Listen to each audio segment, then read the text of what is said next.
Hey YouTube family, it's Dinko, the realtor. There's a lot unfolding in the economy, in the housing market. Check this out. Mortgage demand drops to the lowest level in a month as interest rates rise. I've been saying for the last few months that the data is indicating and is matching what happened last year at the end of summer going into the fall and the holiday season, where we saw prices significantly drop. And the data is again suggesting we are headed that way. And you know I have the data. You know this is a no BS YouTube channel. If it's your first time to the channel, make sure you hit that subscribe button because it's the only channel you need to be up to date with what's going on in the housing market. And if you're in Utah, remember, Dinko the Realtor has your back anywhere in Utah. My contact information is down below in the description. Give me a call if you have any questions. If you need to go over any data, I'm always available. Now, again, let's go through this real quick. That data there. Then I'm going to show you the information that I have that's showing you that the housing market is significantly slowing down and that it is potentially going to match what happened last year with those big significant price drops. Let's take a look at this as that mortgage demand drops to the lowest level right there. Then we go over here, breaking news, whatever. Mortgage rates soar to 7.22% after strong economic data. Now, that 7.22%, that is not the rate for everybody. Your credit score, the type of loan that you're getting, you could have an interest rate that's a little bit lower than that, or you could have an interest rate that's maybe even 8% right now. That's insane. Back to this, and then we're going to look at the data. Total mortgage application volume dropped 4.4% last week compared with the previous week, according to the Mortgage Bankers Association seasonally adjusted index. Demand is now the lowest level in a month. Well, let's go over to this data here. And then I'm going to show you the data that I've compiled on the MLS that's showing you that the housing market is slowing down. Stay tuned for that. So right here, if we look to the right, and this is, if you've been watching the videos, this is going to be repetitive just for maybe about 15 seconds. Look at all of this demand that is negative year over year. Almost 30% in January, 15% in February, 21% in March, 29% in April, 19% in May, and almost 27% in June. And what's happening right now? Well, mortgage application volume dropped 4.4%. Well, what does that mean? If we go back over here, that means that the sold data is still not recovering. We're going to be negative for quite some time. However, this is where things get interesting. And this is what I've been saying in the previous videos. Again, subscribe, give me a thumbs up, because this kind of data information analysis you're not going to get anywhere else. Let's help this video get in front of more people so they can be aware of all the information they need to make a financial decision.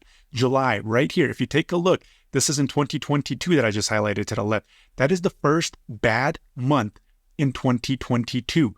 And that month is resembling what's going on so far here in 2023. The lower listing rate has kind of saved the market a little bit, and that spring demand. However, we are probably plateauing at about $550,000 here in June compared to last year at $600,000. And the data is indicating we are now headed downwards. So if we take a look at this, we're negative. Now, I want to show y'all just a few more things here, and I'm going to show y'all the data that I have on the MLS. So stay tuned for that, as I mentioned.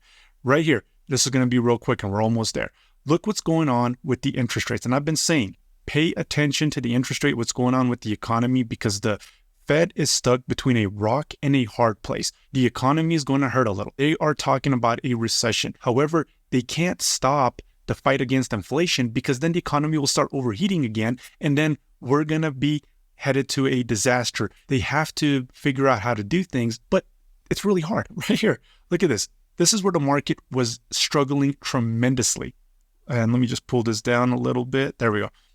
Look what the interest rates were at the end of September, October, and November. We are starting to mimic that. And look at this huge jump that we've had here just this week.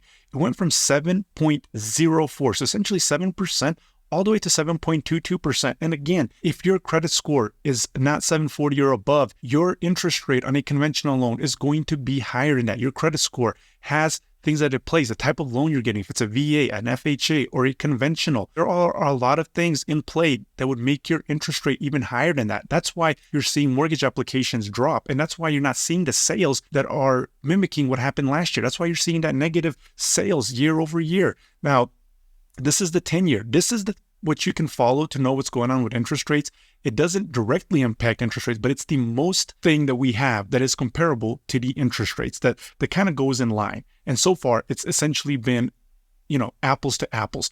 right here. If you take a look here, look at the skyrocketing that we're having here on the 10-year, and it is mimicking with what's going on in the interest rates. See, interest rates went down, then they skyrocketed up. If you go to the 10-year, see interest rates were high, interest rates went down, interest rates went up, interest rates skyrocketed. It mimics what's going on with the 10-year. Now, this is the information that I want to show you on the MLS. So take a look at this. If we go over to actives, boom, we're on actives. And there we go. To the top left, we have 8,053 units right now on Thursday. It's going to go up some more here on Friday. Now, if we analyze this right here and we take a look at that. Oh, and real quick, let me just actually show you this right here in July. This is finally when we got around 8,000 units, and we are now hitting 8,000 units. So that is interesting to keep an eye out on. And now interest rates are also skyrocketing, and we might be at the end of that spring buyer demand that maybe potentially save that market. Now, this is where it shows you what's lingering on the housing market. I want to show you what's going on with days on market. So this is all of the listings that are on the MLS. And if we go into the middle, so there's 81, so that's 8,000 and almost 100, right? We have 8,053. So half of 81 would be 40.5, but let's just go to page 40.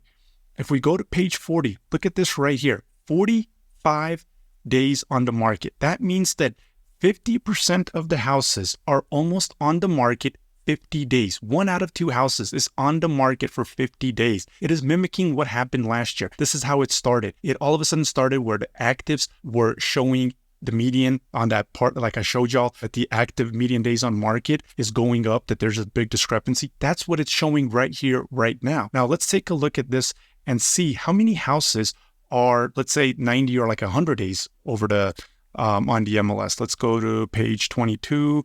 So that's 91. Let's go to page 20 over here. So this is going to be 2,000 houses. So that's, wow, look at that. So 98. If we scroll all the way down, it is 94. So there's still some that are going to be 90 days plus, but let's just take this for calculation purposes. So that would be 2,000. 2,000 divided by 8,053, you essentially have 25% of the houses that are right now for sale, active on the MLS, they are 90 days plus on the MLS for sale. That is mimicking what happened last year when we started seeing that big slowdown and big price drops. $500,000 and under is where we were seeing those multiple offers in April.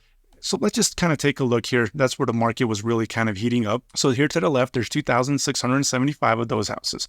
Now there's 27. So right there, if we go through 13 and a half, let's just go to 13. So 37 days, look at that right there. 37 days is the median, the average days on market for a house that is $500,000 and under. Those were the ones that were getting multiple offers where they were just going really quickly, those entry-level homes. Now let's see how many of those are lingering, let's just take a look here. Let's go see how many are, wow, look at that. So you have maybe about almost 600 of them that are about 80 days plus on the market. That is showing you that the housing market hasn't stabilized. Prices haven't stabilized. Nobody can tell you that the economy and the housing market has 100% stabilized when interest rates haven't stabilized, the fight against inflation hasn't stabilized. We also don't know what the student loan repayments are going to do to the economy. That is going to impact our GDP because consumer spending is the biggest section of our GDP. You can't tell me that things are stabilized when that hasn't even fully unraveled yet. Follow the video, give me a thumbs up. I'd greatly appreciate that. Subscribe if you haven't. And until next time, have a great day.